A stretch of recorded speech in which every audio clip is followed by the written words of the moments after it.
is that each team plays 4 matches among 3 weeks, so they'll play 2 matches in 2 weeks and have the third week off. So, for example, Philadelphia Fusion in the Summer Showdown, week 1 was off, week 2 played 2, week 3 played 2. Did not qualify for the final qualifiers before the Final Four, because so week 1. Just to backtrack a second, week 1 and week 2, it's just straight matches. Week 3, they have the matches on Thursday and Friday and Saturday, and then Sunday, the top 4 from the Eastern side and the top 6 from the Western side play within their conferences to get 2 each, and those 2 teams from each, total of 4, end up in the actual final Summer Showdown finals in Hawaii. So the way that this one shook out in the Eastern side has been very consistent. Shanghai Dragons are your marquee team from that side, with the Seoul Dynasty right behind them. Philadelphia Fusion, New York Excelsior, which you may be thinking, why are they in the Eastern side? Those 2 teams, along with the LA Valiant. And the reason being is most, if not all, of their players were in Korea, so they just moved operations to Korea for this season, and they'll come back to Philadelphia next year. So, like I said, so the East finished with Shanghai Chengdu Hunters out of China, Seoul Dynasty, and New York Excelsior as the 4 that were playing for the final 2 spots, with the Hangzhou Spark, another Chinese team, Philadelphia, the Guangzhou Charge, a third Chinese team, and the Los Angeles Valiant on the outside looking in. Of those 4 matches, Chengdu beat Seoul to get in, and then Shanghai beat New York. So Shanghai and Chengdu are your teams from the East. On the Western side, your top 6 were Dallas, Atlanta, Boston, Washington, Paris, and the LA Gladiators, which, after all was said and done, Dallas and Atlanta were your qualifiers. Now, this bracket is going to look very familiar to fans of Overwatch League because 3 of the 4 teams that qualified, Dallas, Atlanta, and Shanghai, qualified last time. And of those, 2 of them qualified the first time. In fact, all 3 major tournaments so far have ended Shanghai versus Dallas in the finals. Dallas took the first one, Shanghai took the second one. If it happens again, we will have a rubber match going into the Countdown Cup, the 4th and final in-season tournament. I don't know what makes them so dominant. Dallas has a couple players that are really good. Sparkle is really good. Fearless is really good. And on Shanghai's side, they have the reigning MVP in Fleta and another great player in Void. They are very tough, very fundamentally sound teams. And watching them play in those 2 finals so far has been exhilarating. The first time, Dallas pulled away and never looked back. But the second time, they went up big. I want to say maybe 3-0, and it's a best of 7. And Shanghai came all the way back. Might have been 3-1. But either way, Shanghai had to make a huge comeback in order to get that win, and they did. So I don't know if we're going to see that kind of drama in this Summer Showdown. I do have Shanghai once again beating Dallas in the final, just because Atlanta is okay, but I don't really think they deserve to be there. And Chengdu is another one of those fluky teams that is either gangbusters, the best team in the league, or can't play their way out of a paper bag. So I am very much thinking that Shanghai is going to beat Dallas for the 3rd straight Shanghai-Dallas final. Take it take the unofficial season series 2-1, and then go into the Countdown Cup. And looking forward to the actual playoffs after that, sometime in September.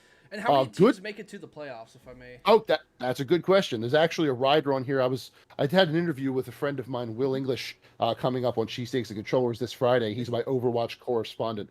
We were talking about this. We'll get a little more in depth in it on my show. But basically, so at the end of the regular season, after the Countdown Cup, they'll take the top 3 teams from the West and the top 2 teams from the East, and they will directly qualify. No ifs, ands, or buts. You 5 teams are in. Then a play-in tournament with the rest of the teams, East teams playing themselves, West teams playing themselves, will commence with 2 from the West and 1 from the East, qualifying to then make 8 teams in a double elimination playoff bracket. I like that. For the grand finals. It's a great system. Yeah, it gets like everybody involved. Even a team like the LA Valiant in the Eastern side, who I'm looking at their standings right now, are literally 0-4 in the Summer Showdown with a -12 map differential, and for the entire season are 0-12 with a -34 map differential. In 12 matches, they've won 2 of 38 maps. Sorry, 39. They drew one. That's brutal.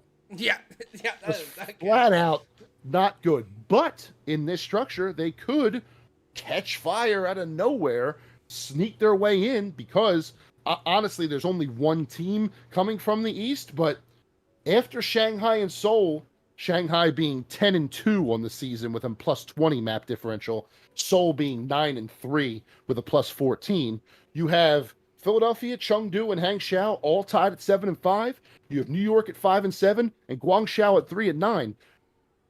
It could be anybody. I'm going to root for Philadelphia because I am honor bound to. Yep. But they are the poster children for mediocrity.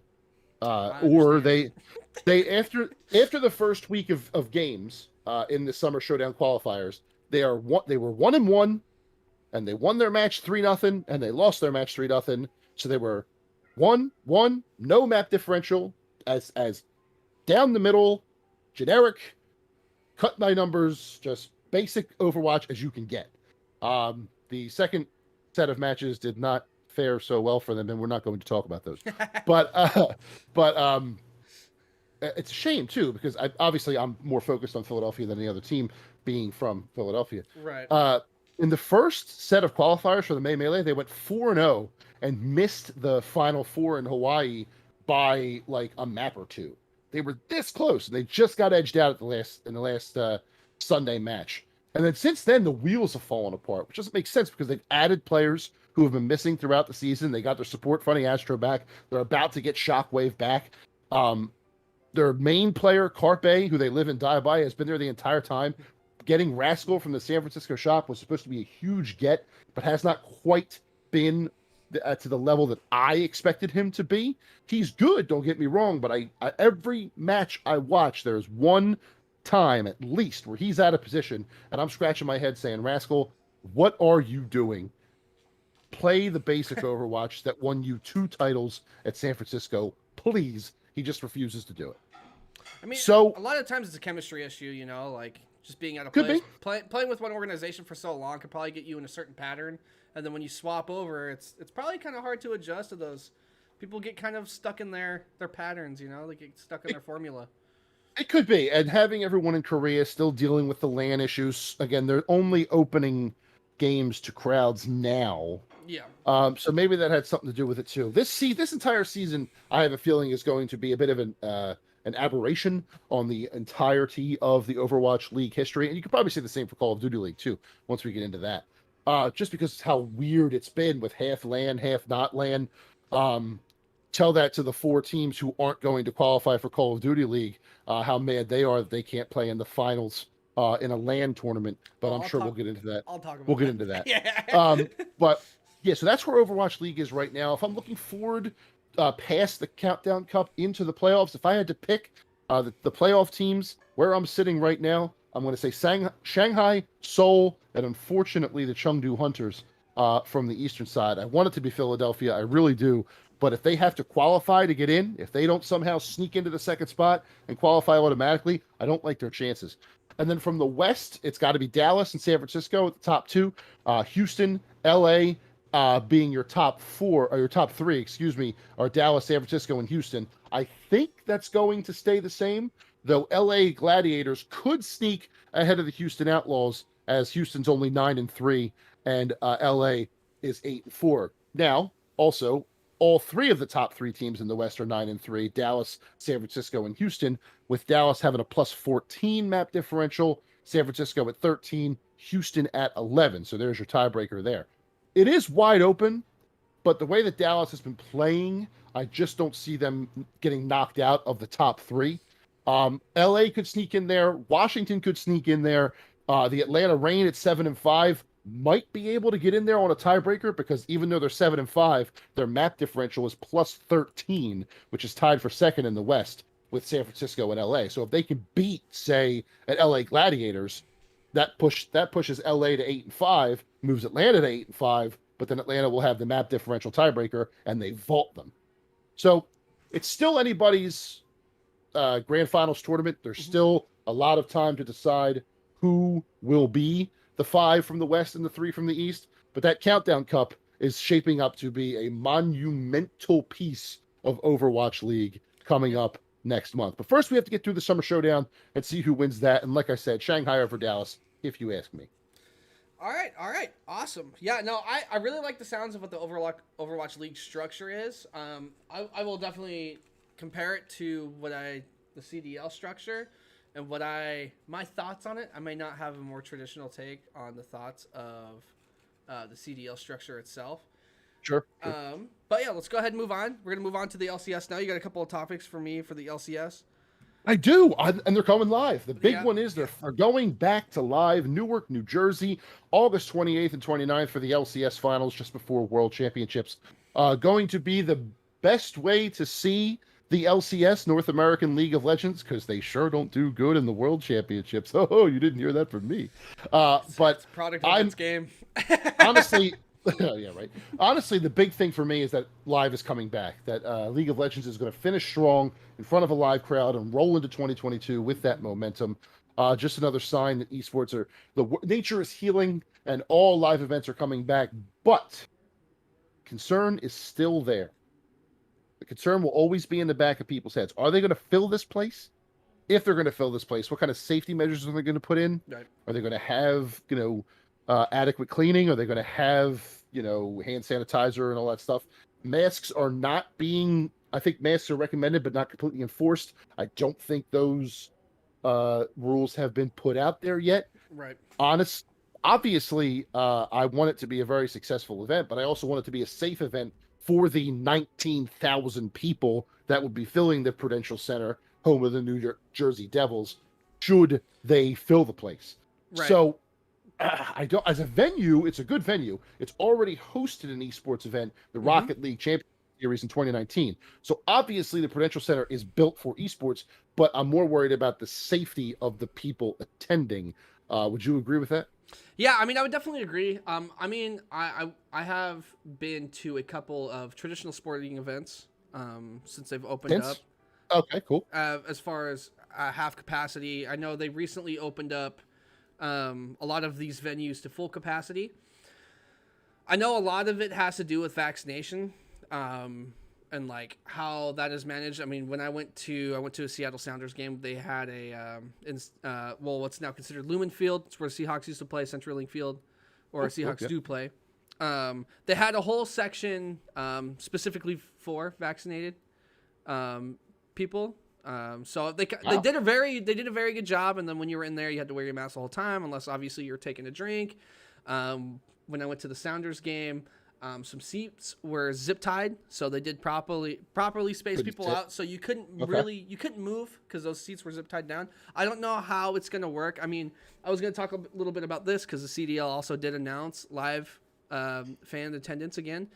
H5 major and the playoffs, the championship, whatever they call it. Yeah.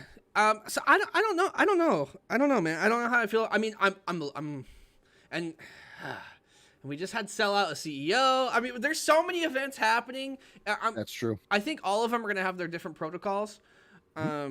I think they're going to get looser and looser as time goes on, naturally. Understandably, yeah, sure. Yeah. But I don't think they're ever going to tell people, stop wearing masks or don't bring your hand. They're never going to get that extreme. They're always going to let people wear masks if they're comfortable. Oh, yeah, 100%. Honestly, I think that's just how it's going to be from now on. People realizing that masks can help. If they're prone to sickness, they'll wear them. You're going to see them more at conventions. You're going to see them more at sporting events, and all that's fine.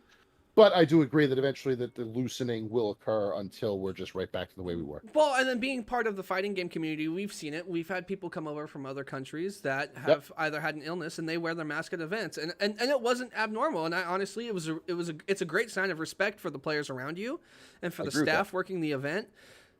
I mean, so I don't have a problem with it at all. I mean, obviously, people will be as safe as they are comfortable feeling going to an event. Everyone going to an event knows in their head, honestly, I think the event should make people sign waivers, but everyone going to an event knows there are risks of contracting a sickness, whether it be Sure. COVID or anything else. And Or Pax Pox. yeah, well, yeah. But I think the best way an event can do this, period, is making people sign a waiver acknowledging, hey, you could possibly be getting sick at this event. There's a lot of people here. And people's immune systems are really low. I mean, making people sign a piece of paper, that's very controversial. I know a lot of people won't like that. But it's just getting the info out there of, hey, there's a lot of people here. Wash your hands. Take safety precautions. But I mean, when I moved here, I got sick. Yeah, either, make them sign a piece of paper, which I don't like, only because if you make them do it at the ticket booth or as they're going in, like going through security, it's just going to back up lines and piss people off. Well, make it like I agree. Like when you buy your tickets. When you buy your tickets, Yes. I agree, or a checkbox, or acknowledge that, yes, Right. we're technically still supposed to be doing these things, so you're coming at your own risk. Yeah. Which I feel like they already did, because especially, here in Philadelphia, if you're sitting in the wrong section and two guys are fighting next to you, you could get punched. Yep. But so I have a feeling they've always had some sort of, we're not liable for anything that happens to you sort of rider thing. Yeah. But yeah, I mean that, and I agree, or something like that. That would make a lot of sense. Well, it protects the companies. I mean, sure. You want people venue to have these events. Yeah, you protect the companies and protect the venue. We want people to have these events again because it keeps the esports economy healthy. And in order, we can't have people turning their backs on the event that they went to knowingly that they could get sick. Yeah, and being a fighting game guy yourself, online can only take you so far, especially in the fighting game community. Yeah, imagine Nintendo with Melee with. Oh no! I'm sure we'll talk about. Yeah, a little bit. But a little bit. But yeah, imagine that they did that thing. Yeah. But yeah, so I'm excited to see LCS back. I'm excited to see what they got cooking there, and I'm hoping that it's a safe and successful event. For everyone involved, people probably coming from all over the country to see LCS play. I know that obviously Riot is in LA, so all their employees have to come over. I know a couple people that work there. I hope it's safe for them too. And yeah, looking forward to seeing that. Hopefully, fingers crossed, being there, but we'll see what happens. That would be sweet. But yeah, let's move. That was all I had for LCS right now. Just talking about their big return to live crowds, which I'm sure will echo again when we get to CDL a little bit later. Did want to move on to the Valorant Champions Tour, because I think the big story here is that Sentinels refuse to lose. They are quickly becoming the New England Patriots, Tom Brady team in the VCT. They just cannot be beat. That's not true. They can be beaten, but they cannot lose tournaments or stages or anything like that. When it really matters. They win. They just win. XSET did beat them. And honestly, if there's any team from the Champions Tour this past stage whose stock has risen, it's XSET. The fact that they were able to beat Sentinels is huge for them. They just have to keep doing it in order to win a stage. But honestly, I think a bigger issue looming, coming soon, because I believe the suspension is up in September, is the return, quote unquote, of Sinatra. Now, for those who don't know, Sinatra was suspended for 6 months from Pro Valorant for being accused, and subsequently the investigation proved that there was some meat to this accusation, of some heinous acts against an ex-girlfriend. There were recordings. There was a Google Doc longer than I've ever seen in my entire life. Tons of evidence, and then in the investigation it came out that he wasn't really cooperating, that sort of thing. So it just all snowballed into the 6-month suspension, and he's coming back soon, or he's eligible, should say, to come back soon. Whether or not he actually does is what I'm up for debate. If I'm Sentinels, with all of the success that I have had, the day he becomes eligible is the day you cut his ass. Yeah, I don't. Sinatra has become a very big PR risk. Outside, he has. I mean, that's a lot of things that a lot of people don't consider. Obviously, Sentinels, you've had success without him. Amazing. Tens replaced Sinatra, and he could be MVP of the whole league. Right. How are you going to replace How are you going to do that? You can't do it. You can't do it. I don't want to hear about loyalty. I don't want to hear about, you signed him at the beginning of the season. He started the league for us. Bullcrap. He also put you in a terrible position by doing this nonsense. And he's also going to become again, I go back to Philadelphia sports, but if they were to bring him back, and I see two people in the chat, hello Sean, hello Jordan, two of my best friends, my Fortnite crew, hanging out in the chat right now. My finger's in the way of the camera. I gotta stop doing that. But I see them, and I already know where Sean specifically, where his mind is. I'm talking about Sentinels coming back Sinatra coming back to the Sentinels, and it's going to cause the same sort of fervor as when the Eagles signed Michael Vick in 2009. Oh. It's going to be the exact same kind of, holy crap, what are you doing? This guy doesn't deserve to be on your team. Only difference is success. The penalty. Not just success, the penalty that was paid. Mm-hmm. Michael Vick went to jail for his stuff. I was willing to give him a second chance. Sinatra spent 6 months sitting in his house doing nothing. Yep. Probably just getting better at Valorant. Yep. It was not enough of a punishment for me, considering all of the bullcrap that he was accused and I guess subsequently found guilty of doing. I'm not in the particulars of the investigation. I don't know what really happened there. Right. But obviously there was some fire under that smoke. Oh, yeah. Enough for Riot to make this choice.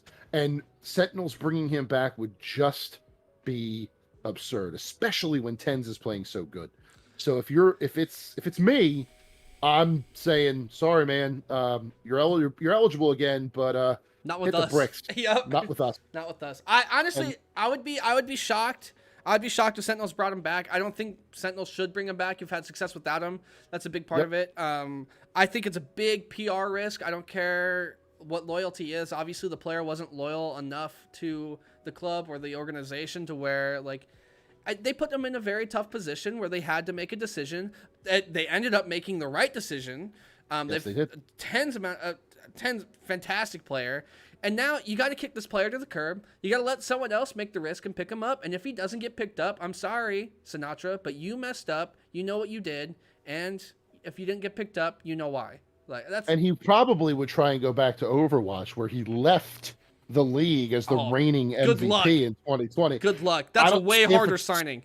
Good luck. No way. San Francisco wouldn't touch him with a 10-foot. Nobody would. No. Because not only did he leave to play another game, but then while he was gone, he got, in trouble for all this nonsense. It's way honestly PR with Overwatch. They're really strict. I like it a lot. I think they're pretty harsh on some of their players that make bad PR decisions, and I don't think he's going back to Overwatch if he doesn't get picked up. No. So. He's his only recourse, if he has the resources, and who knows if he does or not, is to make his own team. Just start his own thing. Call it the Rat Pack or whatever he wants to call it, and then see what he can do. But I don't want to see him on the Sentinels anymore. They don't need him. They're winning majors without him. They're winning. They're winning stages without him. They don't. Tens is the player. Tens is the one, and that's your team for Sentinels from now on. Do not mess with a good thing. Don't overthink it. I agree. Pay whatever fine that there is to break his contract and just get him the hell out the door. It's probably, I mean, depending on how long his contract was, it might honestly not be that much because we're getting pretty deep into the contract if it was there. That's true. That's true. So it would be the optimal time. Like, you've had success without this player anyway. Like, if you were going to cut them, it would be the perfect time to do it.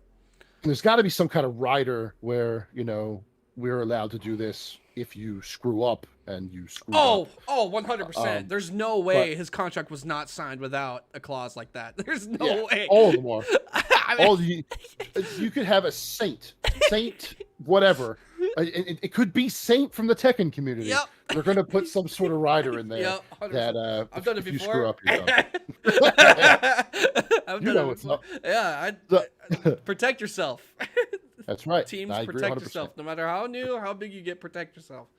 Protect yourself. So, enough about that, controversial, not semi-depressing crap. Let's get into some fun. Hey, my last topic of the evening, I had to talk about this, and I don't know how old you are. You seem at least 10 years younger than me. I'm 26. 8 years younger than me. Okay. Ooh, I made So, yes. but yesterday IGN dropped a bomb on us having the exclusive of Nickelodeon All Stars Brawl, and the more I watch this, the more I am all about Nickelodeon Smash Brothers. The developer that is working on it, Ludosity and Fair Play Labs, they have experience in this genre. Ludosity specifically worked on Slap City, which is an underground platform fighter game that actually is not bad. It's pretty good. It's got I like Slap it's a City. pretty solid mechanics to it. It's not Super Smash Brothers, but none of these games are. Looking at you, Brawlhalla. But but I think what really is selling me on this game, I hope it plays well, obviously. Oh, yeah. But the roster of this game is selling me for how far it stretches across the history of Nickelodeon. It'd be one thing if it was just current Nickelodeon characters. I'd be like, oh yeah, that's It's cool. like Maybe all I'll try. Nickelodeon characters. It's everything. Yeah. It's a powdered freaking toast man. As soon as I saw that, I was I popped like I was at a wrestling show. It's just, I cannot believe they went that far back into the into the library to give us this game, and there's more people coming. There's already been a leaked box art, Target's preview box art, instead of being the generic, just the logo, All Stars Brawl. Those dopes put a they put a cover up. Sorry, Mohawk Mike's comment threw me off, but I'm right there with him. They put a box art up that was a bunch of silhouettes, and if fighting game fans like anything, it's silhouettes. They will take those things and analyze them. That's right. That's right. Oh, Smash Brothers fan, you know what's up. You know exactly what's up. And just from that, they will able to see Korra from Legend of Korra, Cat Dog, which that's sick.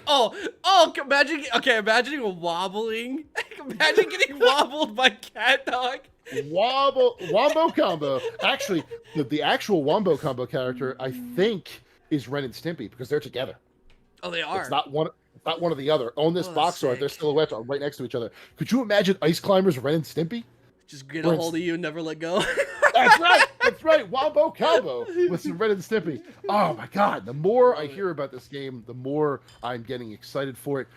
But the question I have is, and I don't know how deep your Nickelodeon knowledge goes, just how much of a nostalgia trip will this be? I've seen some tweets out there from some older folks like myself saying things like, you should have the tip screens from the loading screens be Lori Beth Denberg from All That. Oh, okay. You should have the ring announcer be either Mike O'Malley or Maura Quirk from Guts. You should, or Olmec from Legends of the Hidden Temple, which is where I subscribe. I'm the Olmec guy. Or Legends of the Hidden Temple just as a stage. Note that it doesn't say Nicktoons; it says Nickelodeon. So there's a big sphere of things they could take from. I need two things. I need a Rocco's Modern Life representative. It can be Rocco himself. it can be Heifer. Filbert would be hysterical. DLC though. I mean, that's going to be... Mohawk just said it as I was saying it. He did. This news also eliminates any TMT characters from being the last character in this season's DLC pass. I'm assuming he means for Smash Brothers Ultimate. And if you want to get into the final Fighter Pass character at the end here, we can do that. I could talk about that for hours. I have my ideas. It's Slippy. But it's Slippy. So get this show's over. Yeah, this is a really cool out of left field announcement. I'm very excited to learn more about this. I really am, just because, like, where else could they go, right? Oh, they have so many opportunities as a brand. And then, what if they bring in, and maybe this is just me projecting one of my frustrations of being a father of young children. What if they allow Nick Jr. and they bring in like Peppa Pig? I would grind that swine to dust. I would beat the crap training out of Peppa Pig. Peppa Pig is my training doll, whatever you call it, training slave, and I would relish in beating the crap out of that stupid pig. All right, but who? I gotta ask you a question now. With all this excitement going on with Nick Brawl, with all the Nick characters in your mind right now, pick one. You have to main right now. Go. As a main of who's already there? It doesn't matter. No, just Nick in general. Oh God. The Flesh from Action League Now. Okay. Kablam reference. Boom. No. My, But of who's there now? I think the first characters I'm gonna try are Powdered Toast Man and Nigel Thornberry. They Nigel would be my Thornberry first would be two sick. picks. And if these characters aren't voiced, I'll be slightly disappointed. Just because I need to hear Nigel every time he gets hit go. He throw it out, and his windpipe smashing just to take that thing at the competition. Uh, but yeah, I'm very excited for this. I did not think at the beginning of this week we would be here talking about Smash Brothers Nickelodeon style, but here we are, and the world is just better for it. I agree. Love it. I'm super excited. Honestly, with Mohawk saying I don't know if it would beat Smash Brothers, I don't think that's necessarily true. I think if the developer does a great job at actually supporting the game, I think you could actually see maybe a rise. I mean, that's really what a game like that needs, is either true development support or the community just to grab it by the wheel and just go. And yeah, if the game's great, that's all we need. It's not gonna, beat Smash Brothers in terms of sales figures. You're talking about a game that's, touching 30 I'm talking million about copies esport in around the general. world. Oh, I Like could tournaments. be. It's got rollback netcode. Yeah. It could very well be a successful esport just because people will be able to play it functionally online Without downloading an illegal copy on your That's true. And I do understand that adding rollback netcode after development is much more difficult than having it in the beginning, and Japanese developers just did not put any faith into it. I have a feeling that's going to change post-pandemic with new games coming out. It already has. It still will. But God, I wish Smash Brothers had rollback, but that's besides the point. This one will, and there's apparently a PC version in the works too, so you'll get your mods. Which is both exciting and frightening at the same time. Yeah, my mind already went bad. But yeah, this is awesome news. I'm all about it. Very, very cool. Awesome. You threw in some great topics today. I got distracted and didn't throw out my piece. I usually have it ahead of time. No, I'm super excited for Dick Brawl. I think it could be a potentially bigger game than what people think. I think obviously if it's supported well enough and people get behind it, anything can happen. I mean, look at Melee still kicking. Like, that's all you got to look at. But we're gonna start rolling into my topics now. I'm gonna talk about what I talk about best. Fanelli, you brought up some amazing topics. Appreciate that.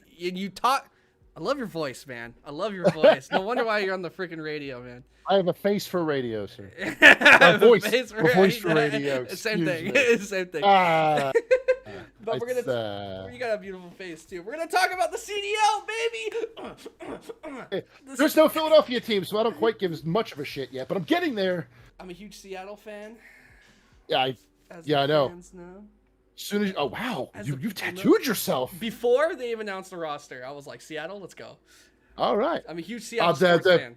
Going back to the people in the chat, Sean, probably the biggest Philadelphia Union fan I know. So when you said Sounders, I imagine his head was twitching a little bit. That's okay. We don't talk to losers. I was on the Union's pitch on Saturday night for a FIFA tournament. That was really? That's awesome. Oh yeah, they had the Subaru Park Showdown. It was called. It was at Subaru Park where the Union play. Just a small FIFA tournament. The last 3 matches were played on their big screen. The winner of the tournament was one of their players. That's Jack. Awesome. Jack, his last name now eludes me, but the kid who came in runner-up was given like a whole prize pack, a jersey signed by the whole team. It's a really, really cool event. But I don't want to, get too far off the rails here. So back to CDL. Sorry, man. I know I like hearing about that. That's a beautiful stadium that you're at. So let's go ahead and talk about. All right. Man. Do I want to do predictions first? No. Okay, we're gonna talk about this. We're gonna talk about finals. There's a big discussion on what teams should make finals. All teams should be there. I mean, land kind of trickled in towards the end of the season. I didn't think it was going to happen, but it ended up happening. It's awesome. Yeah. However, bottom 4 teams are not happy, and some of the top 8 teams, players in the top 8 teams, aren't happy that all teams will not be at champs this year. I do not share their sympathy, to be honest with you. I do not share the same feelings. I feel like if this was an all-online season and these bottom 4 teams did not perform, I don't think they should be able to play in something called the playoffs. Right. As a traditional sports fan, I've grew up with the fact of, sometimes my favorite team doesn't make it. And Seattle, unfortunately, for the last 2 years didn't make it. They performed great on LAN, but if the structure would have been this way all season, where if it would have been online play during stages and then LAN for the stage major, honestly, I don't think this seed would be too far off. I think Sure. I think the teams would be about the same, because you would have these teams underperforming online, which you got to fit the product of your environment. I mean, we looked at it back in Black Ops 3. We had an online league with majors. Right. I mean, so it's not something they haven't experienced before. I put in parentheses, I'm cool with it. I mean, I really wish Seattle would play in champs. I would go out of my way. I would take time off of work. I would go to champs. I would go watch Seattle play, and I would root for this losing team. But I'm cool with them not making something called the playoffs, because I understand that they probably shouldn't be there. Sure, I get it, but I can see the frustration as well, because you have done 5 stages of regular season, all 5 of which had majors that were able to accommodate all 12 teams. Why would you stop with the 6th tournament? You know what I'm saying? Like, if you already know your tournament structure, which was the same as champs last year, if you recall, I think those 4 teams would prefer to have a, start in the losers bracket sort of thing than just not be included at all. It's who was it last year? Optic LA last year in the championships went from 12th, 11th seed or whatever to 1 game away. They started out at the 8th seed. I recently looked this up. The bottom 4 last year took bottom 4. It didn't change much. I honestly, I think the most that these teams really do deserve is probably a playoff for 2 teams. They have a playoff bracket or a round robin for whoever's not going to make it. And, the top 2 teams out of this, they make it. Maybe. Okay. I could see that, kind of like OWL does. That's why I like that format. But if Seattle loses that, I'm still not going to be upset, because they've had their opportunity. They knew something called the playoffs was coming. They knew the CDL points for every game they played were going to add up at the end of the season. This wasn't a shock. And no one complained about this until these last few weeks. Until the LAN started showing up. Okay. Yeah, that's fair. We knew bottom 4 teams weren't going to be there. And now these bottom 4 teams for sure can't make it because they didn't perform well. They're freaking out because, even if it was LAN, I'm pretty sure they would still be in the situation. I think they would still complain. That's completely fair. That's completely 100% fair. I agree 100%. But this is me speaking as a traditional sports fan. I know esports is a little different. Champs have always had all of their pro teams there. Right. Unless before CDL, where you had to qualify, and if you placed well, and then you were there. Yeah, you made it. So teams were always left out. This is not. I don't believe this is a new thing. Last year was actually the exception. There was teams that weren't upset. Man. Yeah, that's true. I sympathize with the teams, but I see your point. No, I see your point. 100% see your point. This is coming as a Seattle fan. I have all the room to be upset. I'm not surprised that these teams are upset, because they want to play. They want the chance to compete. Now, would they take that chance and lose in the first round? Who knows? But they want the chance, and I understand that. Yep. But to your point, this was always the plan. They knew this was coming. It's not like it was a big surprise to them. So having the 4 teams go, bottom 4 teams go home at the end of the year, tough cookies. Right? And none of it matters. None of it matters, because no one's beating the FaZe anyway. That was on my sheet next. No, I don't think anyone's beaten FaZe. No one's beaten the FaZe. Unless... They are 10 games ahead of the second place team. They are 32 and 4. 32 and 4 in Call of Duty League this year. They've won 88% of their maps, and 111-43 GW. I think that's was it games? Yeah. Games won? Game 1. So map wins 32 and 4, or match wins, 32 and 4. Game wins 111-43. That is obnoxious. Honestly, Absolutely obnoxious. No one's beaten them. If you had to pick one team out of this, who would you pick? To beat them? Yeah, if you had to. They're going to meet in grand final. For some reason, it's going to go all the way. Toronto, because they already did. Exactly. Same here. So you got the stage 2 Toronto, but they've been underperforming lately. I was really hoping for NYSL to break through. I like Clayster. Oh, I love Clay. And I like could Clayster imagine a lot. him winning champs this year would be Awesome. Oh, after Would be getting dragged amazing. from Dallas, it would have been. You could write a book. You could write a movie. You could do anything you wanted with that story. Yeah. Now, if the season ended today, he would be in winner's side. He'd be in top 4. Yep. But there's still 3 more weeks of And they've stage had the 5 to roster play. issues with Yep. Asim. And, yeah. So there's that. Okay. So no one's beaten FaZe. Nope. We talked about that. Krim started some beef with Octane, saying he's not a top 5 AR. A lot of people said that's bogus. I think he might be a top 5. You have to realize there's only 12 teams. You only have 12 main ARs. He's a top 5 AR. He dropped almost a 2.0. He had the highest KD of the last major. They did place top 6. On LAN, maybe top 5. Online, maybe not. I think that's the argument. I see this is where you're gonna do most of the talking, and I'm gonna sit back and relax because and I want any esports athletes to watch this. I'm gonna look straight at the camera and I want you to listen to me. I don't have time for bullshit like that. Just play the matches. I don't care who the top players are. I like trash talking in the middle of a game. I don't like Twitter feuds and social media. Just shut up. I'm a little old-fashioned. Back in the day, if you talk trash, you played that night. You didn't read about it. Right. Yeah, you played That's that right. night. Everyone was going right. to your house. You were playing in person. You were playing that night. That's right. And I'm very old-fashioned in this regard. There's a lot of old man yelling at cloud energy going on here. But I just shut up.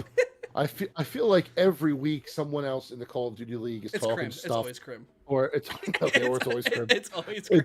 Just shut the hell up. Now, Crim is in a position where he's a defending champion. He's the best. He's the best player in the league, sure, but he's not on the best team. So get your team with you. But he's the best player of all time. He's won the most championships. That's fine. He's won the most. Fine. Wins. He can talk. He can talk all he wants. This is the Dallas Cowboys argument. He's the best player of all time. Great. He is a defending champion. Great. But right now they're second. Just shut the hell up and get first, and then you can start talking about it. That's true. Hey, but they were second last year until champs. Fair. But FaZe were a completely different team. Yeah, that's true. With Arcades, they are looking like something else and selling That has to be the addition of the year, right? It has to be. Yeah, you have your shot caller. You lose, what? Was it Major Maniac? And exactly. And start player here. Yeah. Yeah, exactly. But oh man, that team is just gross. Yeah, they're just gross. But maybe one of the most dominant esports squads I've ever seen. Yeah, I mean, this is a conversation. I'll be in the car with my wife, and sometimes I'll just go, man, she doesn't care. By the way, yeah. And I'll just go, man, I think Simp's going to be the best player of all time in 5 years. I really do. She's like, pay attention to the road, you dingus. Yeah, and I'm just like, oh yeah, no, I think Simp's going to be the best player that's ever. He could be. He could be. When all is said and done, he could be the gold standard. I don't think he's anywhere near his peak, and I think that's scary. No. I think that's very scary. And anyway, he's surrounded himself with players that will make that peak that much higher. Yeah, 100%. Speaking of 100%, 100 Thieves signed with Gucci. I kind of included this in the CDL. That's cool. That's cool. Why not? Fine. But cool. Hey, that's money for esports, and it's going to trickle down into other places. It's money for how? It's money for 100 Thieves. They're going to spend on the Valorant team. They're going to spend. They're going to put it in their Cash App compound. It's going to be that big black box they put on the side of the road in Los Angeles. That we exist. Oh, okay. It'll make people more aware that esports exists through 100 Thieves, and then they'll go to Valorant or the LA Thieves. Okay, fine. Maybe I just.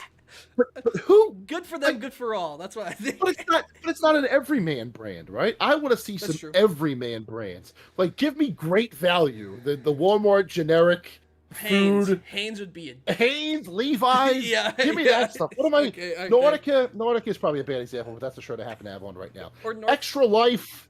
Who made the T-shirt? That stuff.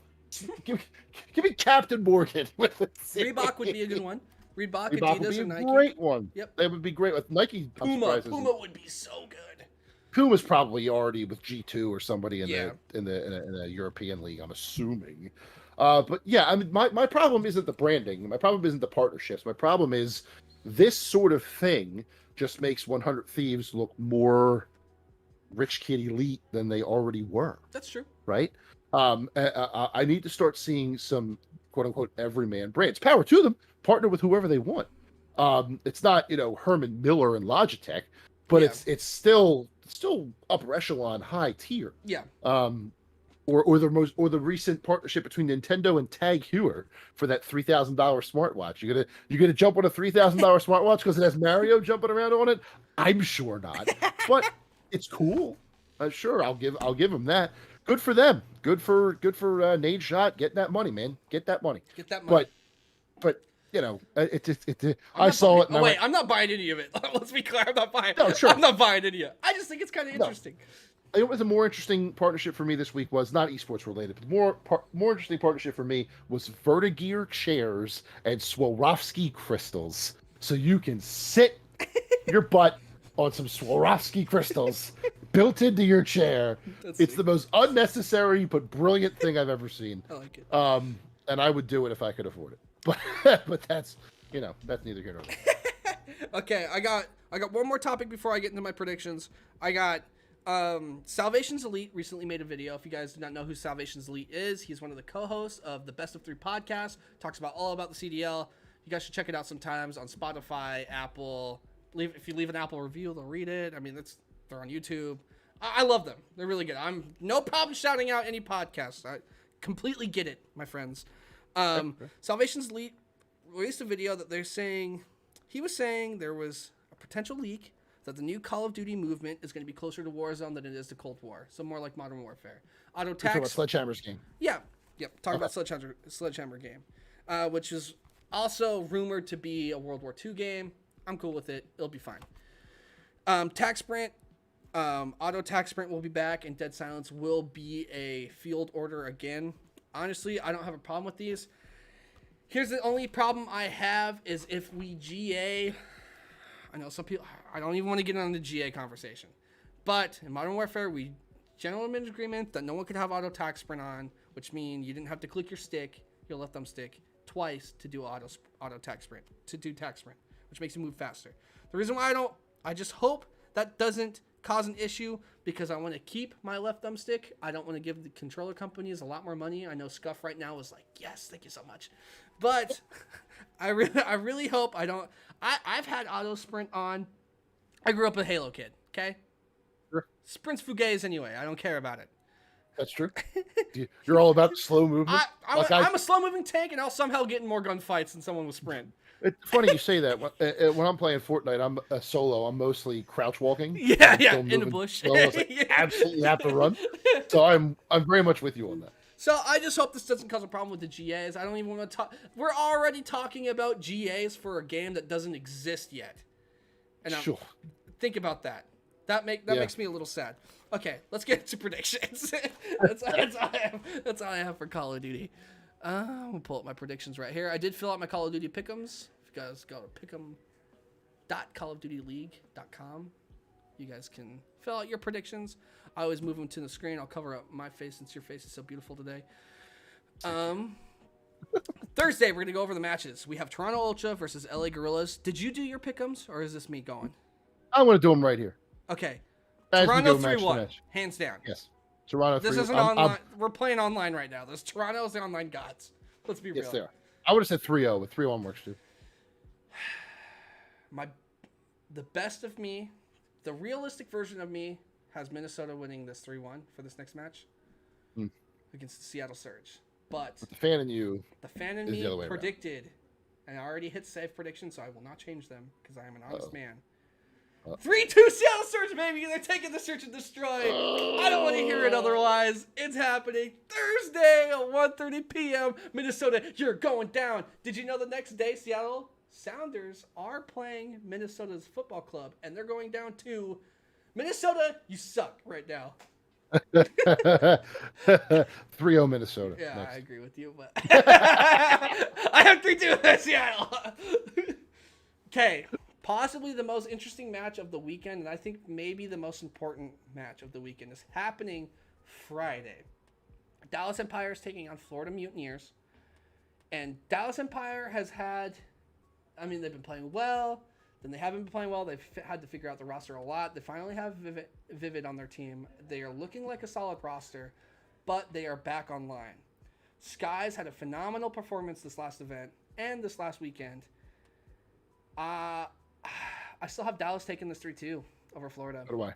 Yeah, I agree with you that Florida really is coming into their own a little bit, but Dallas, second team in the league for a reason, defending champions for a reason. Just talked about the most decorated player in all of Call of Duty history on the Dallas side. Hard to pick against them, so I'm not going to do that here. And I do agree it goes 5 maps, 3-2. Awesome. Then we have Atlanta versus LA Thieves. I also think Friday is looking pretty nice. I think LA Thieves have performing well. Slasher's finally coming to your own. You have a team around you that you're not yelling at anymore. You're finally wanting to build.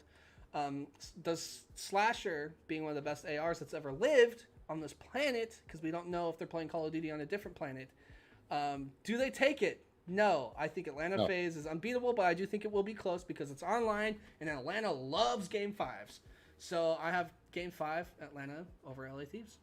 3-2. I would say 3-1, just because I don't think LA outside of Slasher is as strong as Atlanta's full team. Yeah, but I could see a Game 5 there too. Yeah, I just think Atlanta loves Game 5s for some reason. That's true. Do they love winning them? Not so much, but they love them. Yeah, they love them. Saturday, starting at 12 p.m. Pacific time, we have New York Subliners versus the London Royal Ravens.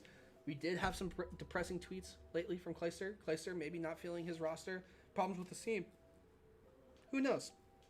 I still have them winning. 3-1. London, I need you to lose because you need to stay below Seattle Surge. So, all bias put aside, they still lose. 3-1, I believe. I do think they will take a map. Possibly the control. Yep. No, I'm with you there. London does like their control maps. I was going to say 3-1 with the control for London as well. But I could also see that being a very easy 3-0 for the Subliners, just because London, not your year, guys. Not your year, Royal Ravens. Nope. Sorry. Next, we have Florida Mutineers versus the Gorillas. I think the Gorillas are coming into their own a little bit. I do have them losing 3-1. Florida's going to be looking for the retribution win after losing to Dallas a couple days before, and I think LA is just in the wrong spot. They're going to run into a buzzsaw. 3-1 or 3-0. Yeah, I was going to guess 3-0, but 3-0s in this league don't happen very often. That's true. That is true. It's pretty good. I like that though. It's usually like, oh, it's a game. Just kidding. No. All right, we have Toronto Ultra 3-0ing Seattle Surge on a normal day. However, with this alternate reality that I currently live in, I have Seattle winning again 3-2. You did not. Yeah, I really did. They have to win, and Florida has to lose, man. They're not beating Toronto. But what if they do? Then I look so good on my pick'ems. All right, they'll have the YouTube graphic. One weirdo picked Seattle to beat Toronto. It'll be that big. That'll be the picture. No, Toronto 100%. If you don't win, you've choked. But yes, I do have Seattle winning because I am a fan. I can't. I'll go 3-1. I'll give you a map. I'll go 3-1 Toronto. But there's no way I think they could take a hard point. 100%. Sure. Yeah. 100%. LA Thieves versus Paris. Paris. Sometimes they look good. Sometimes they don't. I think LA Thieves is going to stretch this one out to 3-2, but I do think they will win. I'm actually going to go with Paris here just because I respect that. I think, again, 3-2 could go either way, but I think that last Search and Destroy is going to go Paris's way. Something about LA, they just don't sit right with me outside of Slasher. I can't put my finger on it, and I think that comes, whatever that is, comes to light. I think they're Paris either there. A top 3 team or they're just not. And I think they're more likely not than a top 3 team. Yeah, I agree. Especially when it matters, and it's starting to matter. But I do need Paris to lose. So the homer in you needs Paris to lose, but I do think they might eke it out there. Ooh, okay. I don't know if I misclicked on this one, this next match. Uh-oh. Oh, I do have Atlanta face with Optic Chicago. I might have misclicked, but I already saved that I am a man of my word. I do have Optic winning 3-2, but I don't think that's true. Now, see, I don't have too much of a problem with that, only because Atlanta is, they're unbeatable, but they also have lost here or there, so they could have that 1 week match. You don't know who it's going to be. They've There lost. could be They beat Optic 3-0 the last 4 times they've played. fine, and all that tells me is Optic is hungry for that win. Will it come here? I'm not picking it either. I'm going to say 3-1 Atlanta, but somehow I did this. eventually, Optic's going to do it. But if I get this right, it's the Game Fuel Marquee match of the day, and I will get double points. You will, and you will deserve them for getting Optic. All right, and then I do have faith in Minnesota. I do think they will lose 3-2 to Dallas Empire. Yeah, same arguments we were using earlier. The Dallas is just, they're the team to beat, and Minnesota is too inconsistent for my taste. Yeah, I think that's Dallas. Really what it is. But again, I think it goes to map 5, that last search. But Dallas is just going to overpower them. The thing is with Minnesota, though, is when they look good, they look so good. Their teamwork can be so flawless. They're that team. Sure. They're that team in the regular season. For some reason, they just have 2 or 3 games where they just look unbeatable, and then they just lose. And they just lose. It doesn't make any sense. It doesn't make any sense. But those are our CDL. Those are our CDL pick'ems. I'm obviously putting all my money on Seattle this weekend. I have them beating Toronto and Minnesota. I think the Minnesota one is the most likely one. Of the two, yeah. The two. And then for some reason, my big upset for the weekend is Optic Chicago beating Atlanta FaZe. Well, good luck to you, sir. I'm not confident in any of those things, but good luck. I'm trying to convince myself that maybe I didn't misclick. Maybe my third eye opened up and I really smacked. I hope so, for your sake. I really smacked the button. All right, let's talk about Halo. I don't have that much to talk about Halo, so this is going to be short, quick, and easy, just like the development time, which is not true at all for Halo Infinite. Some of you that watch, I host Halo tournaments. LFTG's been hosting a lot of Halo tournaments online. We do have quite a bit of prize money in our events, and we do have top players playing in them. I have gotten the request to doing Halo 5 on PC for tournaments until Infinite comes out. And out of curiosity, I downloaded Halo 5 on my PC. If you guys don't know, you guys can go get it for free. Halo 5 Forge on PC, where you can play custom games as well. It slaps. It's actually really good. It's nice. Cool. Ran a lot better than I thought it would. The servers felt really good. As a top Halo 5 player myself at one point. I should know. Out on the back. No, but all jokes aside, it did feel surprisingly good, and it kind of did give me the confidence. So I'm asking, do we move to PC now, sooner rather than later? Because Infinite tournaments are going to be on PC. Yeah. It's not confirmed, but they are. No question about it. Infinite tournaments are going to be on PC. Yeah. It just makes sense. Yep. So yeah, so move to with I believe mixed inputs, not controller only. I think with controller and mouse and keyboard. Because you've had people playing controller their entire lives. You're not going to want to give it up. That makes sense. Yeah, sure. I don't have a problem with that. Yeah, I think there's benefits to both. I think the best team will be with both mouse and keyboard and controller. Sure. Sure. I mean, I just asked the question, do we move now? Do we get used to this world? I think so. I just kind of wanted to bring it up. And everyone's asking for a release date. And I'm going to end it with this. There's only one day we can release this year. There's only one day we can release a new Halo game this year. Do you know what day that is?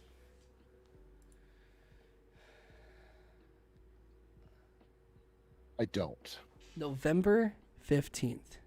Do you know why that day is so special? I should. It's because it is the 20th anniversary of Halo. There it is. That is the only day this game can release. I'm with you on that. The only day. That makes a lot of sense. Anyway, that's all I have for Halo. I just needed to get that one out. I don't have Get it off my chest. I need to get it off my chest, man. I've been playing a lot of Master Chief Collection, having a good time. One thing I got to get back into. I want to finish the campaign for Halo 1. About halfway through. It's so scary, man, with the flood. Yeah, I hate it. When I was I hate it. little and I played that for the first time. I would play up into the point where the flood would come, and And then you're done. I'm done. Yep. Land I'll party, figure out the story later. All right, let's talk about Smash Brothers Melee for a bit. We did have the big one that happened over this last weekend. We have Wizzy. He ended up winning. He beat 2 Saint in the final. 2 Saint outperformed everyone's expectations. S2J, a lot of other players trying to qualify for the summit. If you guys did not know, we're not aware, the big one had 2 summit qualifiers up for grabs. The final 2 spots, Wizzy and 2 Saint made it there, so congratulations, Wizzy. But I just wanted to highlight the players that are going to be making it to the summit, or are already there this weekend, actually, because today's content day. Summit will start tomorrow, I believe at about noon. That's when the stream will start, so be on the summit or be on the Smash. You guys, YouTube and Twitch. Zane, Nun, Amza, and Yingling, which got voted in. Yingling, congratulations. You being the underdog in this pool. I don't believe you will take a game, but this pool's looking very interesting. I think Nun and Zane, I think obviously those are going to be the 2 that make it out into the top 8 bracket. Pool 2, we have Mango, Moki, Hungrybox, and Ko Dorian. Man, this... You guys got to realize we're back on CRTs. We're back in person. Hungrybox was the GOAT in person. I think Hungrybox might do it again. I think Mango and Hungrybox are going to make it out. But if for some reason Hungrybox has been playing the way Hungrybox has been playing online, I can see a world where Mango and Moki make it out. I can see a top 8 bracket without Hungrybox in it. But I don't think that's going to happen. I really don't. Mr. That is a tough group. Yeah, that is the toughest group. We have Wizrobe, SFAT, Aklo, Aki, Elo, Aklo. It's Aklo, right? I think. Yeah, I mean, what's really cool, and LSD. What's really cool is this summit is going to have a lot of players that you may not have heard of. You had a lot of community get behind some of these players, especially over the Runner Rumble.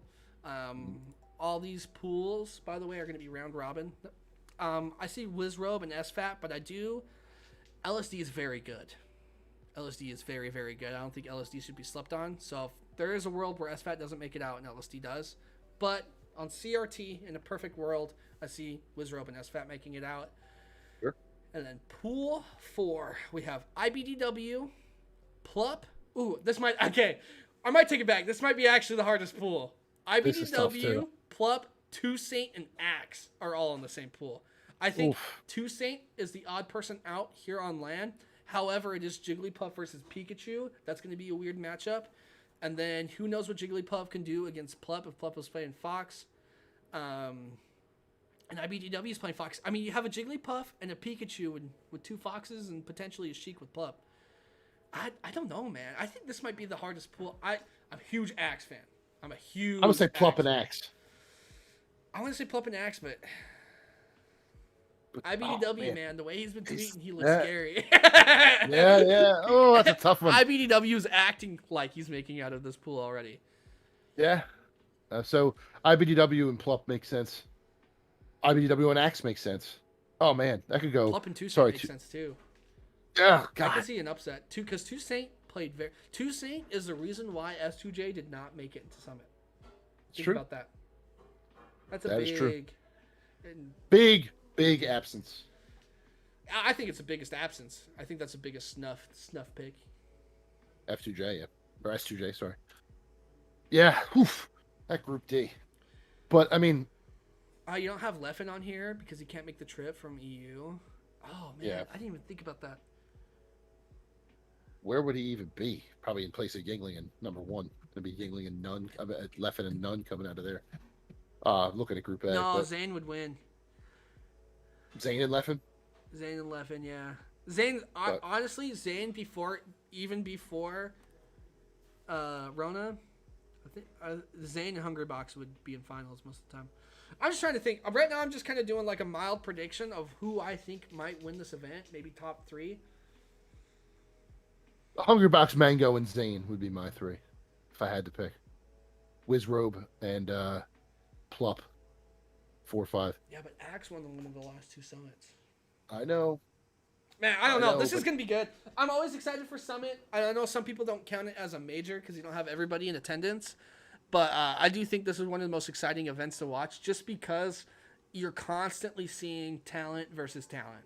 Like, this is the ultimate event. Who's Mr. Consistency this year? If Mango wins, obviously go fans. Go fans. Something's telling me Hungrybox is going to win, man. He hasn't been performing online, but I mean, it just makes sense. Yeah, it makes sense to me too. It's hard to vote against him. You can never vote. Really you can never vote Mr. Consistency. No. Oh. No. And that is all of my topics today. Is there anything that you wanted to squeak in? I know we were talking about live events earlier.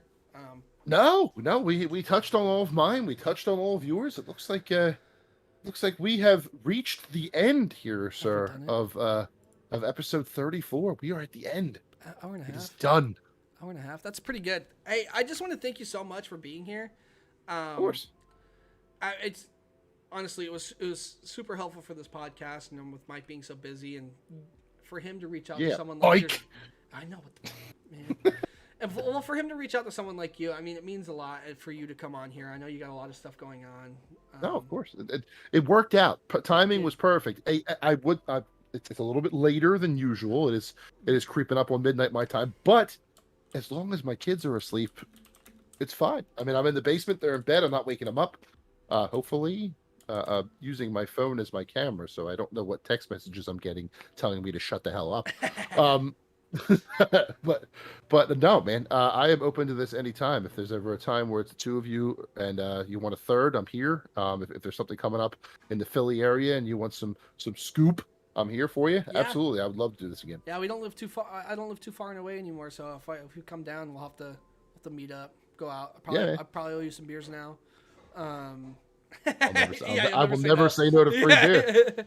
But thank you again so much. I usually do this weird thing where I get super close to the mic, and I know music's been going, but I turn it up a little bit. Thank you for listening to LFTG ASMR. Oh yeah. Thank you guys so much for listening, and don't forget to follow Fanelli. Right here at the bottom right, we have Big Man Fanelli on Twitter. You can go there and see the podcast, all the amazing work that he does right here for the esports community, and providing a voice for us on the radio too. That means a lot to me and should mean a lot to you. And sitting next to me, kinda always in the place of Mohawk Mike, not really, we have Big Man Fanelli. Bob Ross shit that you're doing. Thank you guys. It's great, but what is happening? I do it every time. I don't know why. I just did it the first episode and it just stuck. Thank you guys so much for joining us for episode 34. I know most of you watch this on playback. You guys weren't in the chat. If you guys, we start around the times. If you guys haven't, go to lftgofficial.com or go to @LFTGofficial. If you guys go to lftgofficial.com, we do have some new merch up, by the way. Some really nice t-shirts. Some really nice t-shirts. Studs. But Fresh you guys can studs. also catch me on Refresh Media, either Twitch or YouTube. I'm going to be playing some Master Chief Collection tonight. Fanelli, if you ever want to play some multiplayer, I don't care how good you are, reach out. We'll play some social playlists. We'll get it in. Yeah, I would be open to that. We'll get in where we fit in. That's the rule. Cool, man. I dig it. Hey, any last words before we kick you out of here? Just kidding. Just cheesesteaks and controllers every Friday at 9 a.m. on iHeartRadio app and Apple Podcasts. Every Saturday afternoon at 4 p.m. Eastern, live 102.5 FM, 1480 AM in Philadelphia, or FoxPHLGambler.com is the radio station's website. You can check us out there. And then follow me on Twitter at BigManFinelli. Look for me on Twitch at JFan64. There's a little curveball for you. Because Big Man Fanelli, funny story, Big Man Fanelli was my first ever Twitch name. I had made the Twitch account back in 2011, 2012, something like that. For a website I used to run. I used to be a part of. And then I lost the login to it. I can't get back into it. And every time I try to hey, can you delete this so I can be this person again? They're like, no, we're not going to do it. I'm like, why? Do you remember what email it is? Yes, and it's. I don't have access. Do it for you? No. Oh, no. that's In fact, hold on a second. Stream YouTube. There was a. Yeah, right. Stream YouTube, not Twitch. There. Last time I sent an email about it and asked them to do something about it in the subject line. I don't think I was supposed to see this, but in the subject line of the reply that I got, it says, "Do not change this" or "Do not delete" or something like that. Like, as in whoever reviewed it was like, "Do not do this for this idiot." Or whatever it was. I have to find the email. But yeah, every now and then they make decisions that just piss me off, man. It doesn't make any sense. So every once in a while, I check and see if it's available. It's still not as of I'm like start a streaming week that ago. pools and hot tub channel. You know. Yeah, that's it. That's the meta. Big man, I'll look like Chief Wiggum in that episode, eating the hot dog with his leg all sprawled out. That's how I would look in a friggin' hot tub.